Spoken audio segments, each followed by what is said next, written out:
eu percebi que ali existe um clima de paz, de tranquilidade. É algo que é como você está apaixonado e esperando por aquele alguém que você ainda não conhece. Mas na nossa linguagem, quando você, mulher, está apaixonada por um homem, você, homem, quando está apaixonado por uma mulher e você sente a saudade daquela pessoa, dá aquele frio na barriga, né, dá aquele calafrio na espinha, esse sentimento, ele não é nada em vista do sentimento que eu senti quando coloquei os meus pés descalços ali na grande cidade, que em outras palavras é a grande arca. E quando eu desci, né, após aquela plataforma, quando eu cheguei e olhei, eu me deparei com uma praça com um belíssimo chafariz. Só que esse chafariz, que vai muito além de qualquer obra arquitetônica que envolva chafariz, aqui no nosso mundo, algo extraordinário, ele não estava, por ser um chafariz, mas ele não estava soltando água ou qualquer outro tipo de líquido, porque a cidade, ela está pronta, está terminada e acabada, certo? Só que alguns ambientes, como em alguns lugares onde existe a vegetação, que é plantada sob essa plataforma, mas com o próprio uso de terra, tá? E rodovias, né, ferrovias que vão muito além do que você possa imaginar em termos de ficção científica, tá? Essa cidadela, ela tem 600 quilômetros de comprimento, 600 quilômetros de largura e 600 quilômetros de altura. E do marco zero, ou seja, da plataforma, do piso zero, até o último andar, onde fica estabelecido a liderança responsável por essa cidadela, que vai se apresentar a toda a humanidade, são 150 andares. Então você pega 600 dividido por 150 e você vai saber quanto é um espaço de um andar a outro. Então, voltando lá atrás, porque não tem como voltar à frente, né? Então, voltando, o que eu disse, desci após a plataforma e encontrei o quê? Uma grande praça. E o que me chamou a atenção foi esse chafariz, e o que me chamou mais atenção foram as árvores metálicas, as árvores de ferro. Imagine uma árvore toda esculpida no ferro. É a coisa mais linda do mundo. Quem é um artista plástico, ou quem é um futurista, ou um visionário, ou uma pessoa como Oscar Niemeyer, né, que me parece que já faleceu já faz um tempo, se deparasse com toda a elegância da iniciação dessa cidadela para aqueles que chegam ali, lembrando que são vários pontos de pouso de qualquer tipo de nave, ok? Alguns cruzadores interplanetários que têm mais, preste atenção, de 1.000 quilômetros de comprimento, eles têm também um lugar para estacionar, utilizando do magnetismo da própria cidadela, que é um magnetismo artificial, que mais à frente eu vou falar dele. Então, quando eu desci ali, não houve necessidade de máscaras, não houve a necessidade de roupa espacial ou especial, não houve a necessidade de absolutamente nada. A primeira coisa que eu fiz foi tentar correr em toda aquela praça, em toda aquela cidade, porque a alegria era grande. Só que eu percebia, né, que a minha carne literal, ela estava fraca. Eu sentia dores nos meus ossos. E eu sentia como se os meus olhos fossem saltar para fora. E isso é uma coisa ruim? Não. Isso significa o índice de pensamento bom, de fluxo de coisas boas que tem ali naquela arca. Então, a gente, né, dependendo da condição que chega ali, por isso a Gnachete pediu que eu me preparasse, que eu entrasse em comunhão comigo mesmo para que eu pudesse suportar a energia da pureza, da consciência daqueles que estão ali na arca vigilante, que são literalmente os guardiões da grande arca, da grande cidadela. A energia que flui deles, a energia que flui da consciência deles, a energia corporal e a energia de bondade e do verdadeiro amor que nós, humanos, infelizmente não conhecemos, essa energia provoca em nós, tá? Principalmente em mim, certas alterações. Então você sente que o lugar é bom demais para que você esteja nele, né? Então essa é a mensagem que passa literalmente para nós. E ali eu tentei correr, não consegui, conforme eu acabei de afirmar para vocês. Eu permaneci ao lado de Agnachete, né? E ela com aquele sorriso maravilhoso, outras civilizações, outras famílias estelares da constelação das Pleiades, da constelação de Órion, das constelações de Argane.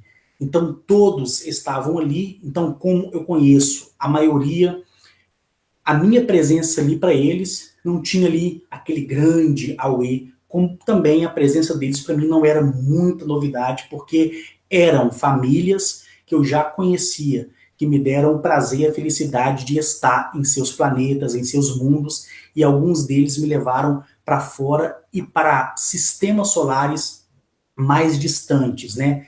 Eu costumo dizer que são sistemas solares fronteirísticos, né? Que limita a nossa galáxia ao encontro de uma outra galáxia.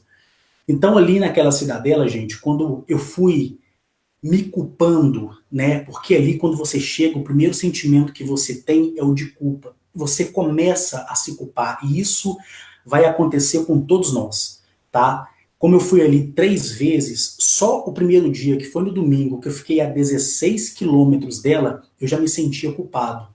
E mesmo assim eu insistia para que a Agnachete me levasse lá, e a Agnachete não levou. Então no segundo dia, quando eu estive lá e pisei com os meus pés descalços ali, eu comecei a me culpar. E essa culpa que eu senti esvaziou totalmente a minha mente, esvaziou totalmente o meu coração, porque eu pude compreender que o autor de todos os erros que eu cometi na vida foi eu mesmo. Então você vai se culpando e se perdoando, se culpando e se perdoando. Se você tentar fazer isso aqui, nessa atmosfera em que vivemos, desse nosso planeta Eliape, você vai se culpar e entrar em depressão. Porque aqui a maioria de nós não estamos aptos a nos culpar e a nos perdoar. Nós podemos até nos culpar e nos perdoar, mas nos perdoamos da boca para fora. Porque voltamos a cometer o mesmo erro sempre. Lá é diferente. Lá a sensação é totalmente diferente. E ali, quando eu andava me culpando e me perdoando e me culpando, eu fui... quando eu me dei, na verdade, quando eu caminhava, eu me dei de conta, né, que eu estava em um complexo muito grande, com muitas torres, que eu vou classificá-las aqui como sendo grandes edifícios, né? E no meio desses edifícios tem, né, um domo gigantesco, tá? Que podemos dizer que é de vidro, mas o material não é vidro, só para vocês fazerem aí uma alusão. Eu fui levado por Agnachete, por Meleconoab, por Zamaniel, né, e pelo próprio Atilio para dentro desse domo. E ali é como se você estivesse em um estádio de futebol, né? E ali você vê e experiencia todas as civilizações, todos os representantes da nossa galáxia e de cada sistema solar, certo? E ali eu me sentei em uma poltrona, e essa poltrona, antes de você chegar, ela meio que não existe, mas quando você chega ao lugar e você vai se acomodar, ela se forma de uma forma literal, tá? Ela se forma na sua frente e ela te acomoda à sua altura, ao seu peso, ao seu diâmetro circunferencial do seu corpo, de que maneira for. Aquela poltrona ela gera por si só um modelo exato para te proporcionar um conforto no assento.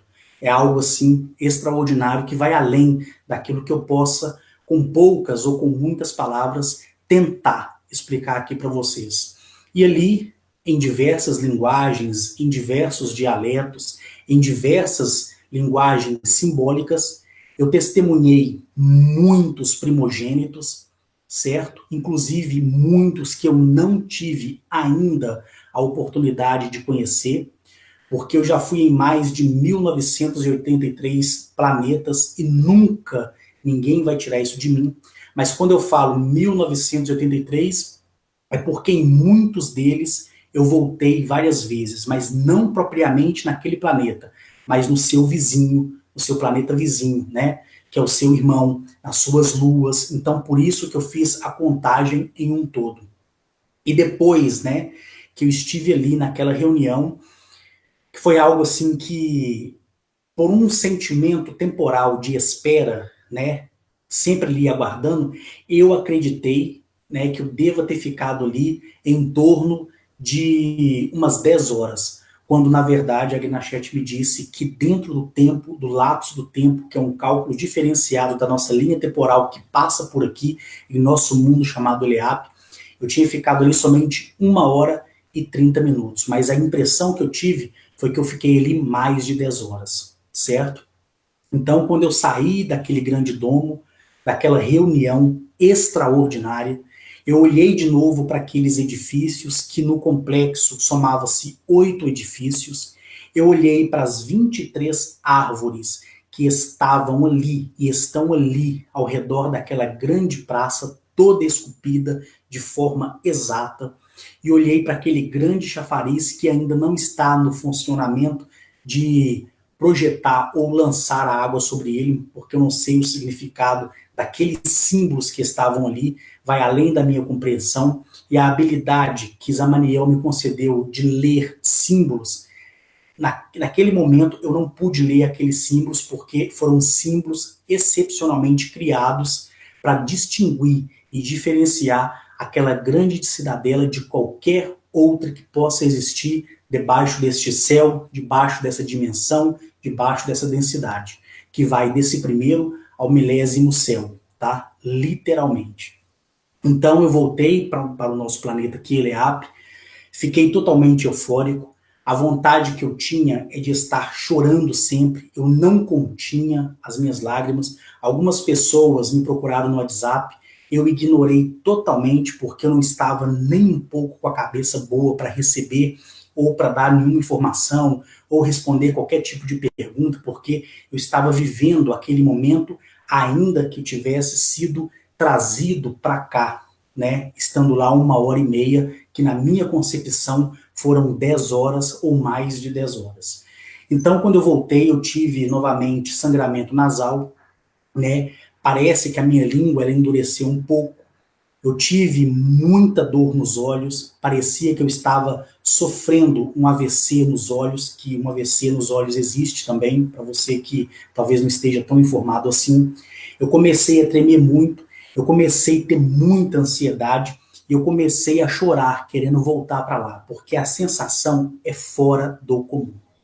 Então eu me lembro que quando eu me deitei, né, para relaxar, eu fechava os olhos, era como se eu estivesse sido transportado para lá. Eu abri os olhos, eu estava com a mão na parede do meu quarto.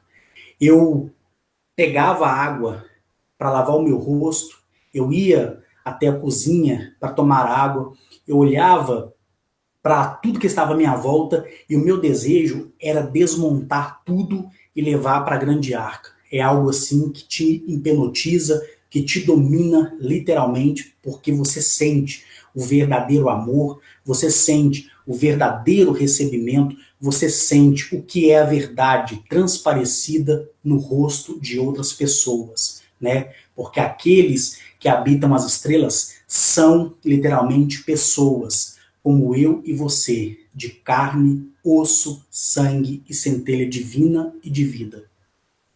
E no terceiro e último dia, eu não conseguia me conter. Toda hora eu olhava as horas, porque quando eles marcam com a gente, a hora exata que eles vão nos levar é exato. Não é 1 minuto a mais, não é 1 minuto a menos, é exato. Aí, novamente, aquela luz, né, densa, com aquela densidade de sensação de que você pudesse tocar nela, você sente o calor, você sente aquela forma pegajosa da luz, é como se ela te projetasse com um tipo de óleo ou com um tipo de resina, é algo incrível, certo? Mas por que essa sensação da luz?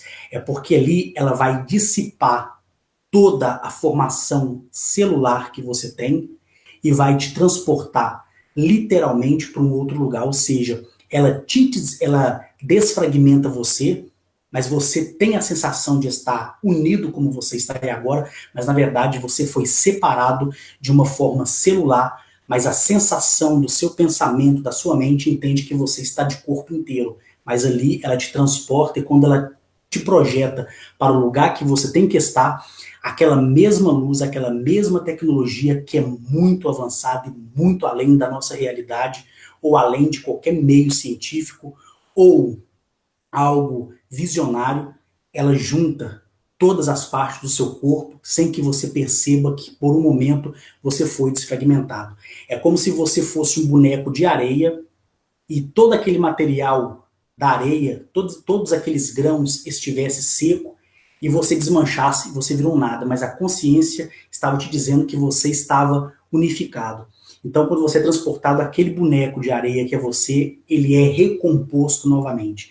É algo assim extraordinário. E ali, novamente, eu estava dentro da nave, em forma de traça, que é uma nave siriana, pertencente a todos que habitam Sirius A, B, C, D e E, tá? Que segue em segmento do mesmo tipo de nave. Se um dia eu separo um hangout só para falar de tecnologia e nave para vocês, que em outras palavras são máquinas inteligentes. Então, gente, na terceira e última vez que eu estive lá, eu nem esperei novamente, nem esperei, na verdade, a Gnachete descer comigo, eu já desci correndo. E o interessante é que quando eu desci correndo, eu não senti mais aquele sentimento de culpa. Para mim estava tudo bem. Foi aí que a Gnachete, ela olhou para mim e disse assim: agora ande, explore o máximo que você conseguir. E eu falei para ela assim: Gnachete, por favor, por todo o amor que você sente por mim e por todas as viagens que fizemos, em nome dos criadores de tudo que habitam o milésimo céu, por favor, não me leve novamente para o meu planeta, por favor. Me deixe aqui, por favor. Coloque uma outra pessoa no meu lugar, por favor, porque eu sei que nesse planeta são mais de 29 pessoas que tiveram experiências muito maiores do que a que vocês me deram. Por favor, tire a covardia do coração deles. Por favor, faça com que eles possam aparecer também na internet e mostrar todos os presentes que do qual eu quis mostrar e vocês me permitiram, mas no tempo de vocês, como no meu caso é o bracelete e outras coisas que eu iria mostrar, e quanto a isso vocês podem ter certeza disso, eu pedi a ela que em nome de tudo que era mais sagrado para ela, em nome de tudo aquilo que ela conhecesse, que ela conhecia e conhecesse, ou que fosse conhecer, porque eu fiquei tão louco naquele momento por estar ali novamente, sabendo que seria a minha penúltima vez, porque a última vez vai ser junto com vocês, e disso vocês podem ter certeza, e para estar lá não precisa de sacrifício algum, e eu vou chegar nesse ponto, ok? Eu, quando pedi a Gnachete tudo isso, ela falou comigo assim: Carlos, ela não me chama de Carlos, tá? Aqui é só para vocês entenderem. E o nome dela não é a Gnachete. É só uma maneira simplificada que eu usei para poder falar o nome dela, porque na nossa linguagem, eu falar o nome dela seria difícil. Ia soar de uma forma fonética algo engraçado. Então, eu também não tenho garganta para pronunciar o nome dela, porque é muito difícil. Soa como sons de música. É algo extraordinário. Então, eu chamei ela pelo nome e falei assim: Gnachete, por favor. E ela disse assim: Carlos, você realmente quer ficar aqui? Você não quer mostrar ao mundo, antes que nós podemos ir a eles, tudo aquilo que você prometeu às pessoas? Aí eu me lembrei do site que está pronto. Me lembrei dos 12 vídeos que eu tenho deles, onde vocês vão me ver interagindo com eles. E não é com câmera barata, como essa câmera, né, desse notebook que eu uso e faço questão de que seja uma câmera ruim, justamente para você criticar mesmo. Para as pessoas que me conhecem, sabem que eu faço isso, né?